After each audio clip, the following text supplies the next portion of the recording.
Bismillahirrahmanirrahim. Assalamualaikum warahmatullahi wabarakatuh.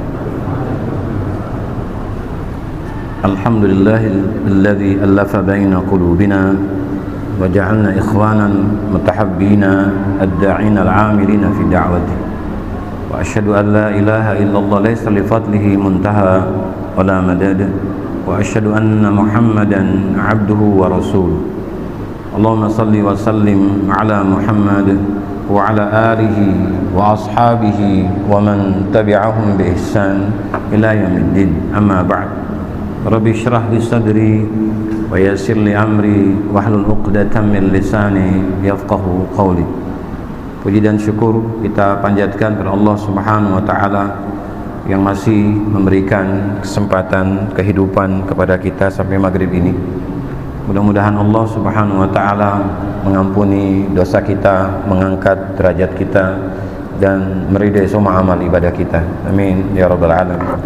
Salawat dan salam selalu kita curahkan kepada Nabi Allah Muhammad sallallahu alaihi wasallam. Allahumma shalli wa sallim alaihi, baik kepada keluarga beliau, kepada para sahabat beliau, dan kepada orang-orang yang selalu beristiqomah di dalam agama ini. Bapak Ibu sekalian yang dirahmati oleh Allah Subhanahu wa taala, mari kita buka majelis ini bersama dengan membaca basmalah. Bismillahirrahmanirrahim. Masih melanjutkan pembahasan surat yang ke-93, yaitu surat Ad-Duha.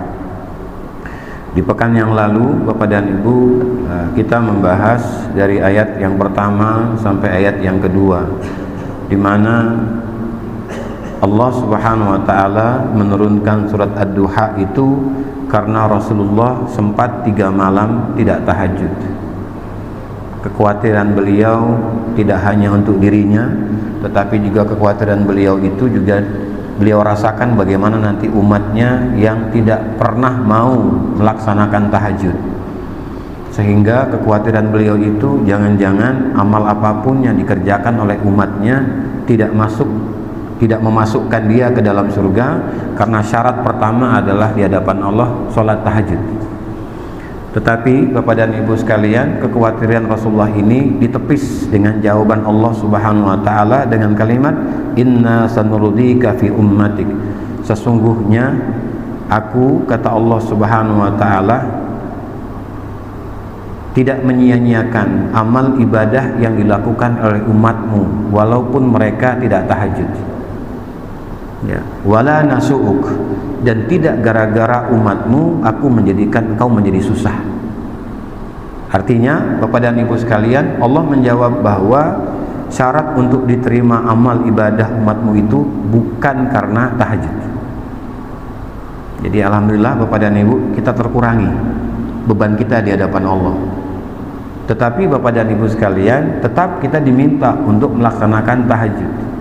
Karena tahajud ini salah satu jalan untuk mempermudah kita bertemu dengan Allah, untuk mempermudah kita mendapatkan surga Firdaus.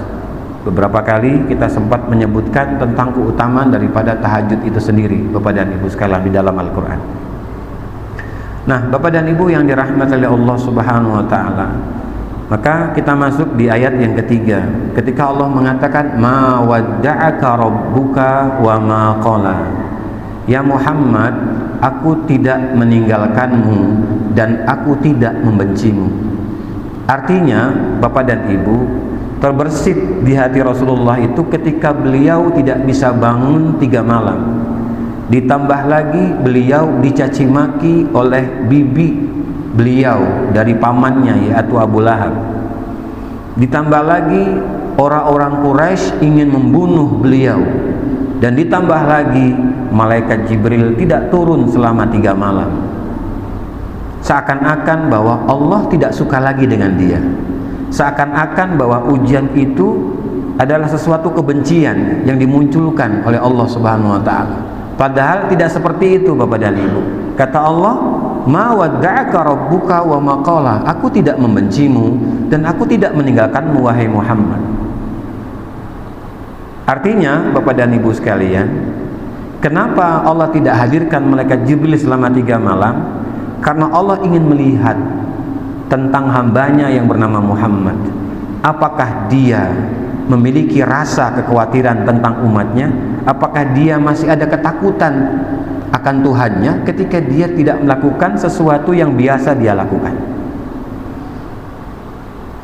Maksudnya Bapak dan Ibu, kadang kalau kita mendapatkan ujian dari Allah itu, ibadah kita terkurangi. Kita tidak semangat lagi untuk beribadah Bapak dan Ibu. Kenapa? Karena apa yang kita inginkan Allah tidak jawab.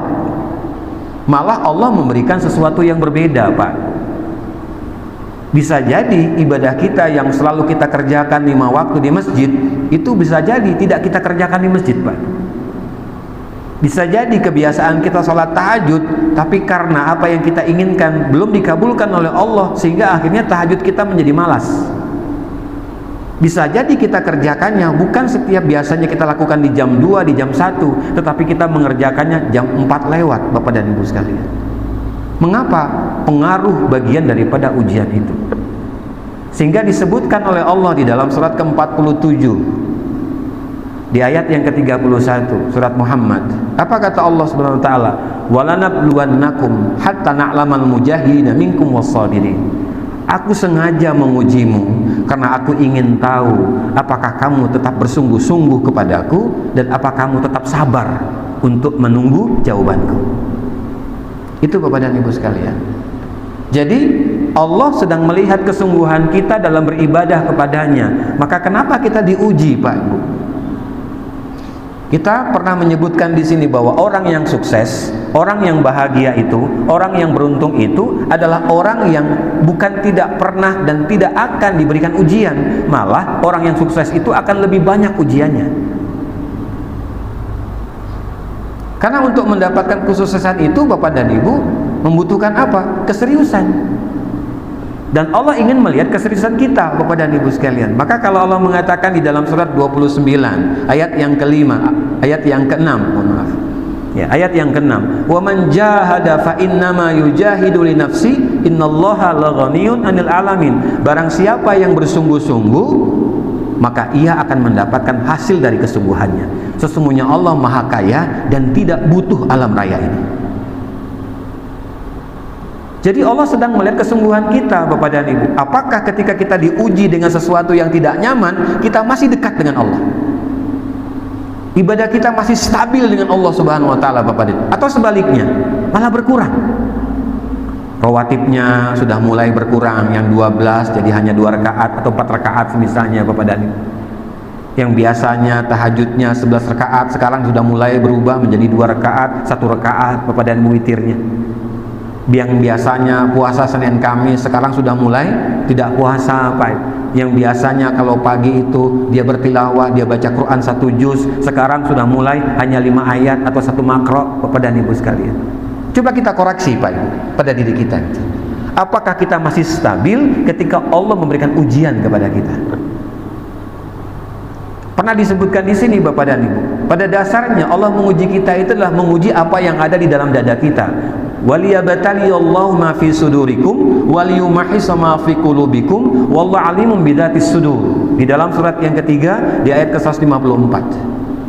Aku ingin menguji apa yang ada di dalam dadamu dan aku ingin membersihkan apa yang ada di dalam hatimu karena aku mengetahui apa yang ada di dalam dadamu itu. Kita bisa berbohong dengan orang lain, Pak, tapi kita tidak bisa berbohong dengan diri kita sendiri dan kita tidak bisa berbohong dengan Allah Subhanahu wa taala. Bapak dan Ibu. Jadi ujian yang Allah berikan kepada Rasulullah ini di mana Allah ingin melihat apakah Rasulullah masih punya rasa kekhawatiran, ketakutan ketika dia 3 malam tidak tahajud itu. Maka surat ini diturunkan dari Allah kepada Rasulullah, kalau kamu tidak bisa mengerjakan tahajud di malam hari karena sebab, maka gantikan dia dengan duhamu. Ayat 1 sampai ayat 5 menjelaskan bahwa duha itu bisa menjadi pengganti daripada tahajud. Barulah nanti ayat yang ke-6 dan seterusnya akan berbicara tentang masalah rezeki Bapak dan Ibu. Sementara kita mengetahui kalau kita membaca duha ini dan kita baca di waktu sholat duha, itu rezeki bakal lancar, Pak. Nanti dulu, Pak. Bukan itu pada dasarnya surat ini turun. Tapi surat ini turun karena apa? Karena kekhawatiran Rasulullah tidak melaksanakan tahajud selama 3 malam. Ada tidak pemimpin yang berpikir kayak begini, Pak? Dari mulai sholatnya, bukan masalah materinya, Pak, tapi dari mulai sholatnya Rasulullah khawatir, Bapak dan Ibu. Makanya di dalam surat ke-9 ayat 128, 129, apa yang Allah katakan? Laqad ja'akum rasulun min anfusikum azizun 'alaihi ma 'anittum harisun 'alaikum bil mu'minina raufur rahim. Sungguh telah datang rasul dari diri kalian sendiri yang dia merasakan beban kalian akan apa yang Allah perintahkan daripada agama ini. Dirasakan, Pak, beban kita ini pada hari ini, pada zaman ini, Bapak dan Ibu, oleh Rasulullah sebelum Rasulullah itu hidup di masa kita ini, Pak. Beliau tidak hidup di masa kita gitu. Beliau tidak hidup bersama kita, tetapi Rasulullah merasakan bagaimana beban kita hari ini, Pak. Dan beliau merasakan kekhawatiran tentang keimanan dan keselamatan umatnya. Tetapi beliau masih memiliki sifat penyantun dan penyayang bagi sesama. Ini, Pak, Ibu. Maka kata Allah, Muhammad, aku perintahkan kepadamu itu bukan untuk menjaga mereka, tetapi aku perintahkan kepadamu engkau itu untuk apa? Untuk memberikan peringatan, untuk membimbing, mengarahkan. Sedangkan perubahan itu milikku, bukan milikmu. Dia mau berubah atau tidak itu bukan urusanmu ya Muhammad. Maka jika kamu telah menunaikan tugasmu sebagai seorang Rasul, lalu mereka tidak mau mendengar, mereka berpaling, mereka menjauh darimu, cukup engkau mengatakan kepadaku. Apa yang dikatakan Bapak dan Ibu? Hasbiyallahu la ilaha illa huwa alaihi tawakkaltu wa huwa rabbul arsyil azim. Itu doa seorang pemimpin, Pak. Kenapa? Karena pernah terjadi di masa Nabi Yunus. Di dalam surat yang ke-21 ayat 87-88, bagaimana Nabi Yunus, Bapak dan Ibu, berbicara kepada kaumnya, tetapi kaumnya tidak menggubris, cuek, Pak Ibu, tidak mau mendengar dan tidak mau melaksanakan apa yang dikatakan oleh Nabi Yunus. Lalu dia marah sambil meninggalkan kaumnya, Bapak dan Ibu sekalian. Aku Nabi Allah. Sehingga Bapak dan Ibu, tidak hanya kaumnya saja yang diberikan sanksi, tetapi sanksi yang paling berat Allah berikan kepada Nabi Yunus. Apa itu? Kegelapan di hati. Seakan-akan karena dia pemimpin, seakan-akan dia bisa menguasai semuanya, dia bisa melakukan semuanya. Ingat Bapak dan Ibu, di atas langit ada langit. Allah semua yang punya, Allah yang menggerakkan hati manusia. Walaupun kita punya hati Bapak dan Ibu, yang punya hati kita bukan kita, Allah. Malam ini kita bisa kuat imannya, tapi besok pagi belum tentu iman kita kuat, Pak Ibu. Maka kenapa Allah memberikan doa kepada Rasulullah di dalam surat ketiga di ayat yang ke-8? Apa itu? Rabbana la tuzigh qulubana ba'da idh hadaitana wa hab lana min ladunka rahmah innaka antal wahhab. Mengapa? Karena Allah tahu bahwa hati kita itu suka berubah-ubah, Pak, Bu. Mohon maaf, kita biasanya ditokohkan oleh masyarakat. Tiba-tiba Bapak dan Ibu sekalian, ketokohan kita nggak disebut namanya. Kami, Pak, mohon maaf, orang Kuningan, Pak. Orang Kuningan itu kalau dia sudah haji, gelar hajinya nggak disebut, Pak, dalam sebuah acara, dia pulang ke rumah, Pak, Bu. Ditinggalkan acara itu. Kenapa? Gelar hajinya nggak disebut. Jangan-jangan kita di Jambi juga sama kali, Pak. Ya, nggak disebut gelarnya, Pak, pangkatnya, Bapak dan Ibu, langsung marah, Pak. Emang nanti kalau kita meninggal pangkat kita disebut sama Allah, Pak? Enggak, yang disebut hanya almarhum, almarhumah. Sudah, Pak Ibu. Itu kan untuk kerja, Pak, untuk dunia, Bapak dan Ibu sekalian. Nah, jadi Bapak dan Ibu yang dirahmati oleh Allah Subhanahu wa taala, kalau kita diuji oleh Allah, Pak, kalau kita diberikan cobaan oleh Allah, jangan kita merasa bahwa Allah itu benci sama kita, Pak. Jangan merasa bahwa Allah itu tidak suka kepada kita. Sebenarnya Allah ingin menampakkan tentang cintanya kepada kita itu dengan ujian. Makanya di dalam hadis riwayat Ad-Dailami, Rasulullah mengatakan, ya, bahwa hadis ini ada diskusi Bapak dan Ibu. Jadi Allah berfirman. Apa firman Allah dengan lisan Rasulullah itu? Kata beliau, man lam yardha biqada'i barang siapa yang tidak berlapang dada terhadap ketetapanku, walam yasbir balai, dan tidak sabar atas ujian yang aku berikan kepadanya, falyakhudh rabba siwai, silahkan dia cari Tuhan selain aku, wal yakhruj min tahtil ardis samai, dan silahkan keluar dari bumi dan langitku. Mau kemana Pak? Hah? Mau kemana kita lari Pak? Disuruh sama Allah keluar dari bumi dan langitku. Ayo mau kemana kita keluar Pak? Ke dalam tanah? Punya Allah. Ke langit? Punya Allah. Ke laut Pak? Ke Batanghari, sungai Batanghari kita nyelam Pak? Punya Allah. Allah tantang Pak. Allah tantang. Kalau kamu tidak mau menerima ketetapanku, kamu tidak sabar atas ujianku, silakan cari Tuhan selain aku, dan silakan kamu pergi dari bumi dan langitku. Itu keras betul Pak. Hadis qudsi ini keras betul Bapak dan Ibu sekalian. Malu kita dibuatnya Pak. Malu kita dibuatnya Bapak dan Ibu sekalian. Lah, apa kurangnya Allah kepada kita Pak? Bukankah Allah katakan di dalam surat yang ke-35 ayat yang ketiga, ya ayuhan nasu dzkuru ni'matallahi 'alaikum hal min khaliqin ghairullahi yarzuqukum minas sama'i wal ard la ilaha illahu fa anna tufakun. Wahai manusia, ingatkah kalian akan kenikmatan yang sudah aku berikan kepada kalian? Apakah ada Tuhan selain aku yang memberikan rezeki kepada kalian dari langit dan bumi? Pak, Bu, Allah bertanya. Kita jawab dalam hati, ada nggak yang memberikan rezeki kepada kita dari langit dan bumi selain Allah Pak? Jangan bilang kita kaya karena kita Pak.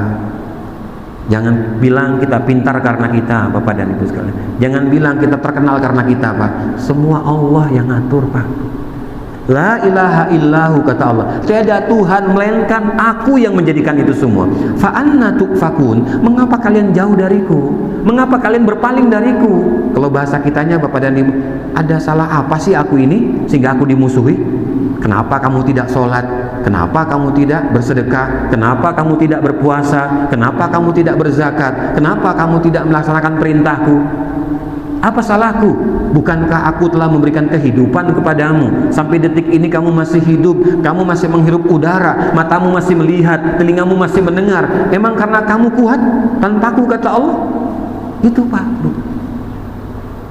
Jadi Allah ingin mengingatkan kembali kepada kita bahwa ujian yang Allah berikan kepada kita itu bagian daripada mekanisme ketika kita mengatakan amantu billah, aku beriman kepadamu ya Allah. Itu konsekuensinya Bapak dan Ibu sekalian. Akan ditanya. Sama seperti Bapak dihadirkan apa minuman. Buat apa Pak minuman itu? Buat diminum kan, bukan buat dipandang Pak. Diminum Pak. Karena sudah datang di hadapan Bapak gitu. Kecuali belum datang Pak. Itu kan konsekuensinya Pak Ibu. Kalau nggak diminum, ya dibawa Pak. Jangan dilihat aja supaya berkah Pak. Kondisinya Bapak dan Ibu sekalian. Nah, jadi diingatkan kembali oleh Allah di ayat yang keempat, walal akhiratu khairul laka minal ula. Akhirat itu lebih utama daripada dunia. Bapak Ibu, hari kita di dunia ini pendek. Bisa jadi 50 tahun, bisa jadi 60 tahun, bisa jadi 70 tahun, bisa jadi 80 tahun. Hari-hari kita yang panjang di mana, Bu? Di akhirat. Di alam kubur Pak, lebih panjang. Sakit kita Pak, Bu, paling hanya 80 tahun. Nanti setelah mati tidak sakit lagi Pak. Tapi jangan ditambah sakit lagi dengan siksaan di alam kubur Pak, Bu. Ya Bapak dan Ibu sekalian, jadi tujuan kita itu akhirat Pak.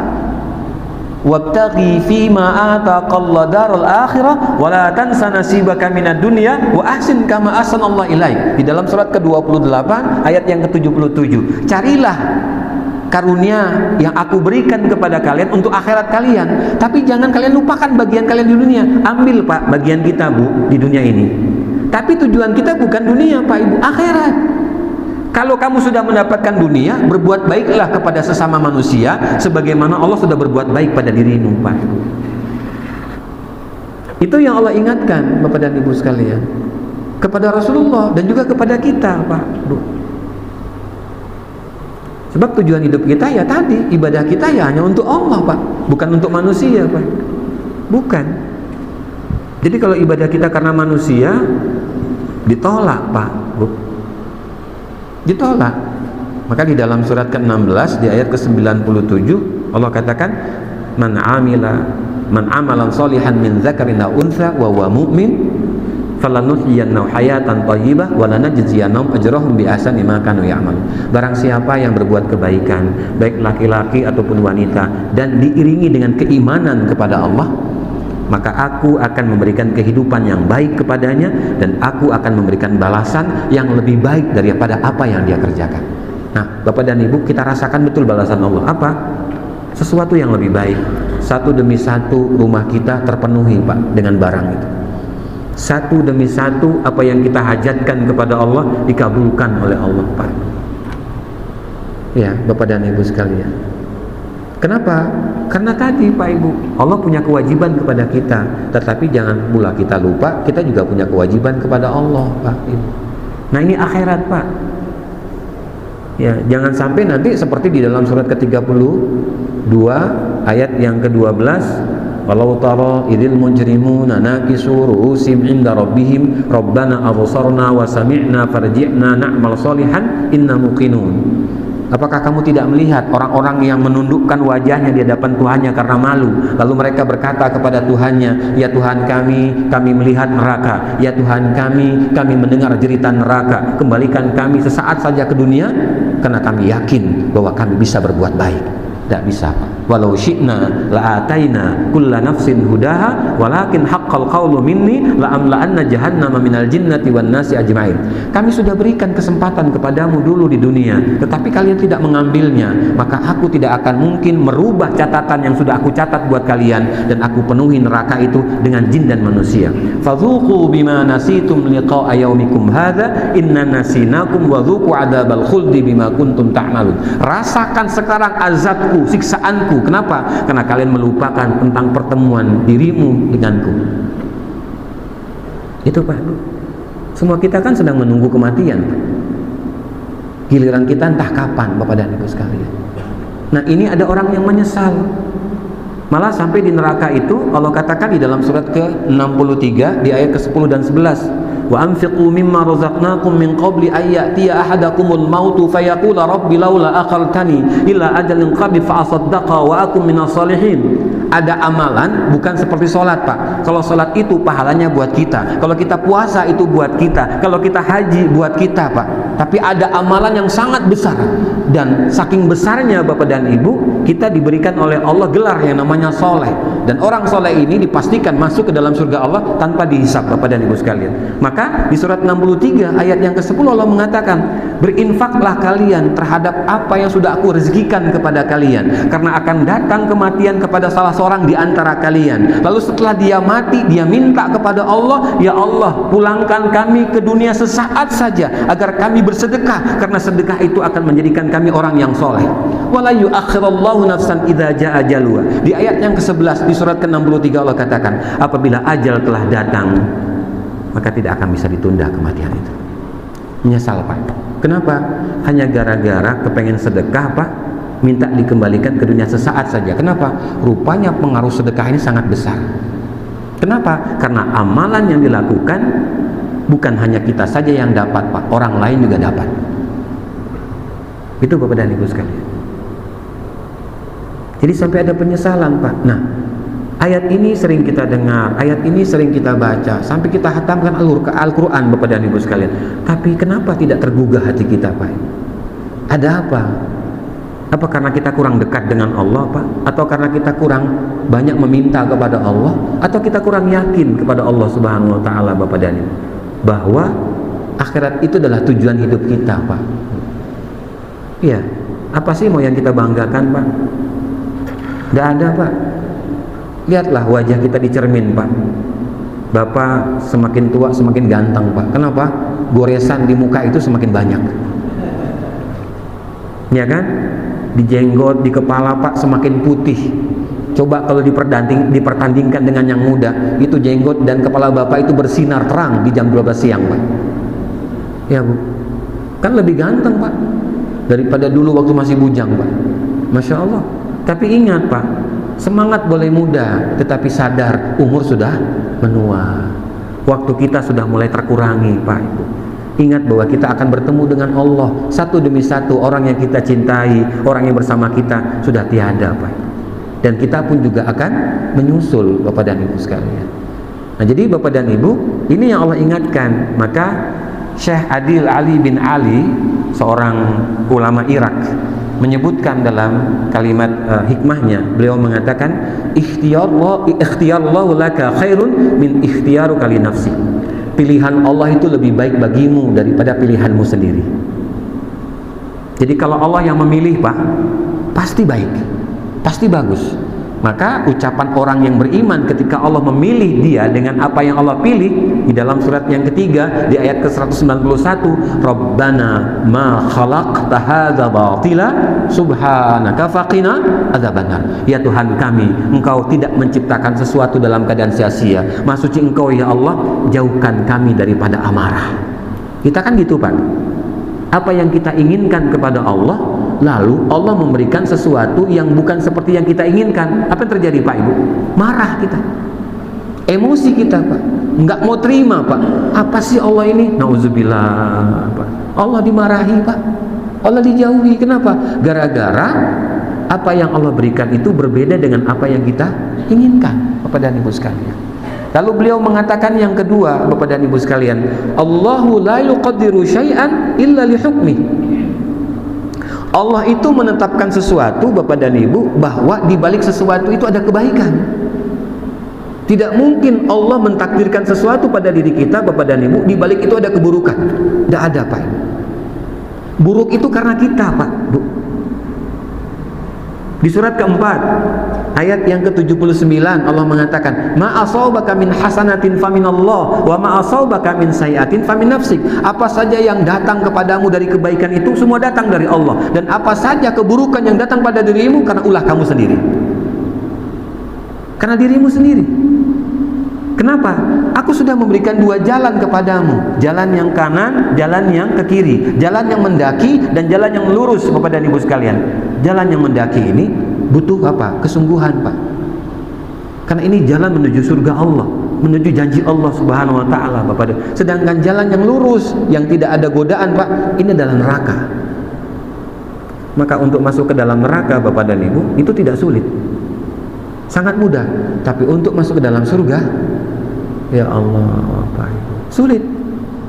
Tidak mudah, Pak. Habis sholat nanti sudah mulai mulut kita ngomongin orang, Pak. Ya, Bapak dan Ibu, hati-hati, Pak. Bisa jadi sholat berjamaah kita menjadi sia-sia, Pak, Bu. Kenapa? Karena sholat kita tidak menghasilkan kesabaran, ketenangan, kedamaian, ketulusan, kelapangan dada, kedewasaan dalam hidup, Pak. Itu sholat, Pak. Ya, jangan suka kita meremehkan orang, Pak, karena orang itu berpakaian yang tidak bagus dibandingkan kita, atau orang itu jarang-jarang datang ke masjid, Bapak dan Ibu. Siapa tahu yang jarang datang itu lebih dulu masuk surga, Pak, karena dia tulus, sebab dia jarang datang ke masjid, Pak. Nah, kita yang sering ke masjid mulai sombong, Pak. Hati-hati, Bapak dan Ibu. Ikhlas untuk memahami sifat orang lain, Pak, Bu. Itulah kita hidup sesama kita. Kita bisa ikhlas untuk memahami sifat sesama kita, Pak. Ya, bagaimana Bapak bisa ikhlas dengan ibu yang Allah titipkan kepada Bapak, mohon maaf, seperti naik lampir, Pak. Ketemu ngoceh aja, Pak. Ya, mau tidur masih ngoceh lagi. Begitu pula ibu mau istirahat, si Bapak minta apa? Bu, minta air minum. Tidak lama lagi, Bu, minta apa? Minta kopi, Pak. Ya sudah, Bu, itu apa? Titipan Allah. Ikhlaskan, Pak, Bu. Kenapa? Karena sifat kita berbeda, Bapak dan Ibu sekalian. Saya dulu pernah punya pasien, Pak, mohon maaf. Bapak ini pensiunan dari RRI provinsi, Bapak dan Ibu sekalian. Ya. Lalu anaknya datang kepada saya mengadukan, Ustaz, kedua orang tua saya ini sudah 10 tahun tidak mau berbicara sesama mereka.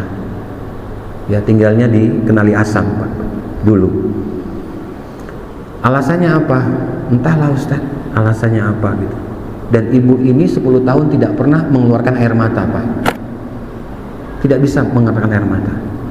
Akhirnya saya tanya si ayah yang sudah 83 tahun, ayah kenapa kayak begini? Entahlah Ustaz, saya sudah mencoba untuk mendekat, tapi ya bunda itu tidak mau didekati, malah dia menjauh. Dia tetap memberikan kewajibannya sebagai seorang istri kepada saya, tetapi dia tidak satu kamar dengan saya Ustaz.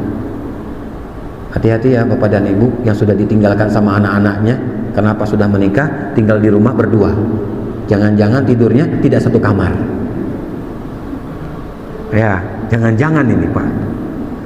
Lalu sampai akhirnya saya bertanya kepada si ibu ini yang sudah 80 tahun. 80 Pak, bukan 8 tahun, 80 tahun Pak. Emang bunda ada apa? Itu Ustaz, saya kesel. Kenapa kesel? Dia kalau tidur tuh ngorok. Ya Allah Pak, Bapak ngorok gak Pak kalau tidur? Ya Bapak kan gak sadar. Yang sadar itu kan yang sebelahnya. Ibu sadar Bu, ibu ngorok Bu? Nggak sadar. Bapak yang selama 30 tahun mendengar orokan ibu. Satu Pak. Yang kedua Ustaz, dia kalau bangun tidur atau mau tidur kakinya goyang-goyang. Itu yang membuat saya itu apa? Kesal. Kenapa? Karena kasur itu goyang-goyang Ustaz, kakinya goyang. Jadi yang bangun itu kalau dia bangun bukan matanya Pak, kakinya dulu. Ada kayak gitu kan Bapak dan Ibu? Orang itu mau tidur pun goyang lagi Pak, goyang kakinya Pak. Yang ketiga Ustaz, dia tidak pernah menyentuh kulitku. Maka kenapa aku 10 tahun tidak mau disentuh sama dia? Karena Bapak itu jarang nyentuh. Pak, hati-hati Pak, yang sudah tua Pak, banyak-banyak sentuhan sama ibu Pak, nanti keluar anak berikutnya Pak. Sentuh Pak, butuh sentuhan.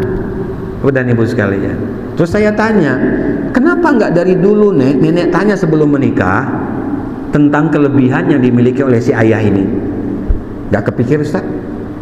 Sekarang sudah punya cucu 5, saya bilang waktu itu Pak. Cucu 5 Pak.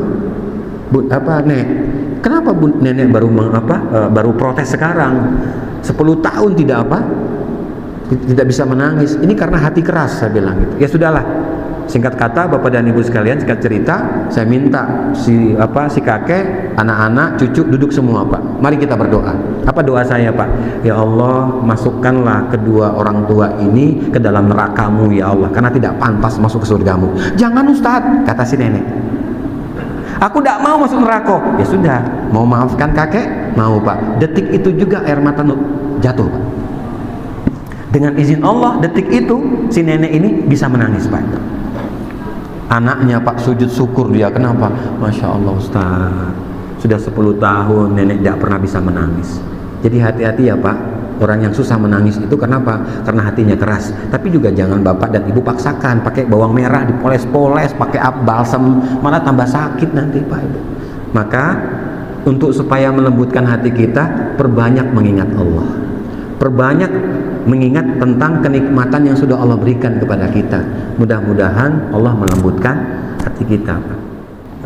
Rasulullah itu memang tidak jauh dari malaikat Jibril, selalu ditemani. Makanya kenapa ketika 3 malam itu beliau tidak turun, di malam keempatnya Rasulullah bertanya, wahai Jibril, apakah engkau tidak mencintaiku? Nah, Jibril bilang di dalam hadis riwayat Imam Muslim itu, asyaddu ilaika syauqan, aku ini sangat merindukanmu ya Muhammad. Tetapi karena aku ini kan hamba Allah, kalau Allah perintahkan aku untuk tidak turun, aku tidak turun ya Muhammad. Allah yang memerintahkan, bukan aku tidak mau turun.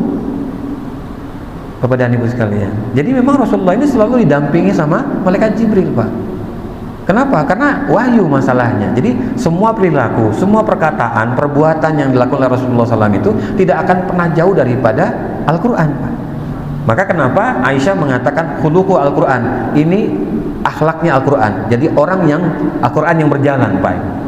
Jadi selalu dengan Al-Quran. Jadi tidak bisa beliau jauh daripada malaikat Jibril. Maka kenapa tadi Rasulullah protes, kenapa kamu tidak datang selama 3 malam? Kok aku ditinggalkan sendiri, sehingga aku dicaci oleh bibiku, dicaci oleh orang-orang Quraisy? Ya karena aku diperintahkan oleh Allah untuk tidak turun. Ini Pak Bu, jadi malaikat saja Pak yang sebesar itu, yang sekuat itu, tidak bisa melakukan sesuatu kalau dia tidak diperintahkan oleh Allah. Nah semestinya kita juga sama Pak. Maka di dalam surat 64 ayat yang ke-16 Allah katakan fattaqullaha mastata'tum wasma'u wa ati'u wa anfiqu khairan li anfusikum.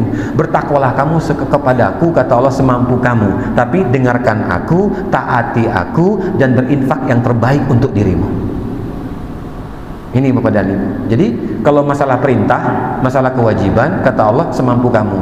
Tapi kalau masalah haram Pak, larangan, tidak boleh, harus ditinggalkan. Bapak dan Ibu sekalian, itu bedanya. Bapak dan Ibu sekalian. Nah yang kedua Pak, memang Allah katakan di dalam surat ke-51 di ayat yang ke-17, di awal ayat ke-15 Allah mengatakan innal muttaqina fi jannati wa uyun. Sesungguhnya orang-orang bertakwa itu akan dimasukkan ke dalam taman surga dan akan diperlihatkan semua mata air di dalamnya. Kenapa? Kanu qalilan minal laili ma yahja'un. Karena mereka sangat sedikit tidur di waktu malam. Artinya apa? Beribadah. Maka di dalam surat ke-17 ayat 79 disebutkan sama Allah wa minal laili fatahajjat bihi nafilatan laka asa ayyab'atsaka rabbuka maqaman mahmuda. Di waktu malam itu ada sholat sunat tambahan yang dilakukan setelah tidur, namanya tahajud. Mudah-mudahan Tuhanmu mengangkat ke derajat yang tinggi dan mulia. Mau diangkat Pak, tidak hanya sekedar di dunia, tetapi juga di alam kuburnya dan juga di hadapan Allah Pak. Sehingga ada doa yang dititipkan oleh Allah kepada Rasulullah untuk dibaca, dan kita baca. Apa itu? Di ayat ke-80-nya di surat ke-17 tadi. Rabbi adkhilni mudkhala sidqi wa akhrijni mukhraja sidqi waj'alni min ladunka sultanan nasira. Ya Allah, masukkan aku kepada semua masalah dalam keadaan baik. Ya Allah, keluarkan aku dengan semua masalah itu dalam keadaan baik. Ya Allah, berikan aku kekuatan dari sisimu yang akan memimpin diriku, karena aku sadar aku lemah. Ya Allah, itu Pak. Ya, jadi Bapak dan Ibu sekalian, tidak salah kalau memang tahajud itu akan memberikan cahaya, akan menyelamatkan Pak, malah akan memasukkan kita ke dalam taman surga Pak. Itu diantaranya amalan yang akan menyebabkan kita masuk ke dalam taman surga itu apa? Sholat tahajud Pak. Ya, sholat tahajud kepada Ibu sekalian. Ya. Nah itu tadi, makanya Bapak dan Ibu, ketika Rasulullah SAW ini 3 malam tidak tahajud, lalu Allah turunkan 2 surat Pak di malam itu. Apa? Surat Ad-Duha dan surat Al-Insyirah. Maka 2 surat ini kalau kita baca beriringan, jangan diputus Pak. Di rakaat pertama Ad-Duha, di rakaat kedua Al-Insyirah. Atau di rakaat pertama Ad-Duha dan Al-Insyirah kita satukan Pak. Kenapa? Karena memang 2 surat ini turun dalam satu waktu. Yang satu menjelaskan tentang kamu boleh gantikan dengan duha. Yang satu lagi surat Al-Insyirah ingin mengatakan bahwa aku nanti yang akan melapangkan dadamu, bukan siapapun. Kenapa? Alam nashrah laka sadrak. Bukankah aku yang melapangkan dadamu ya Muhammad? Bukan siapa-siapa, aku yang akan melapangkannya. Nah jadi Bapak dan Ibu, dengan 2 surat inilah menandakan bahwa terutama di surat ke-93 tadi Ad-Duha, bahwa sholat tahajud bisa digantikan dengan duha. Tapi jangan terus-terus digantikan Pak dengan duha, mentang-mentang boleh duha lagi Pak. Kenapa? Menggantikan tahajud tadi malam. Beda Pak, Bu. Kenapa? Nanti ada ayatnya di surat ke-73 ayat ke-20 Bapak dan Ibu. Surat 73 ayat ke-20 Pak. Apa bunyinya? Inna rabbaka ya'lamu annaka taqumu adna min thulutsai laili wa nisfahu wa thulutsahu wa ta'ifatu minal ladina ma'ak. Sesungguhnya Tuhanmu itu mengetahui kapan kamu bisa bangun. 1/2, 2/3, 1/3, 1/4. Karena di malam itu malam yang penuh dengan keberkahan. Sama tidak dengan duha Pak? Beda, karena dari mulai 1/2 malam di dalam surat yang ke-40 dari ayat yang ke-7 sampai 9 bahwa Allah menurunkan 70.000 malaikat yang khusus hanya untuk menghadiri orang yang beribadah di malam hari sampai waktu subuh Pak. Dan doanya pun ini akan dibaca oleh malaikat sampai kembali ke arsy-Nya Allah, dan mereka akan membaca sampai datangnya kiamat. Dan satu-satu nama akan disebut oleh malaikat ini yang tadi melihat kita beribadah di setiap malam. Dan malaikat ini hanya turun sekali seumur hidup mereka, karena setiap malam itu bergantian Pak. Maka kalau kita misalnya tahajud selama 30 tahun kalikan 70.000 Pak. Berapa malaikat yang menjadi saksi di hadapan Allah untuk kita? Hanya untuk malam saja, Pak. Hanya untuk malam tahajud Bapak dan membaca Quran itu, maka nggak pernah rugi, Pak.